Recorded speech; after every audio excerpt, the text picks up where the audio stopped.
A desktop computer is made up of several basic parts, and in this video we're going to show you what these parts are and what they're used for. The computer case contains the main components of the computer. This is where the actual processing happens. Today, most cases are tower cases, which means they stand up vertically. Sometimes you may see a horizontal case, which is often called a desktop case. In order to view anything on your computer, you'll need to have a monitor.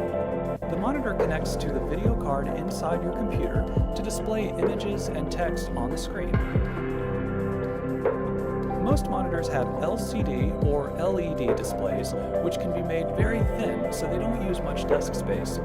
To save even more space, you can buy an all-in-one computer, which combines the monitor and the computer case into a single unit.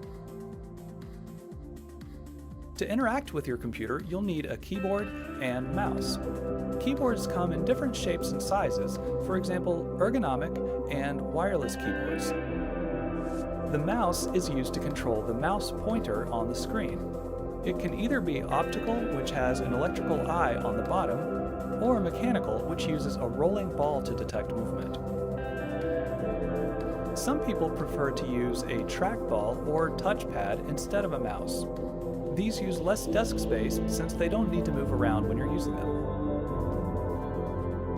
So those are the basic parts of a desktop computer. As you can see, each part plays an important role, and you'll become very familiar with these parts as you gain more experience with your computer.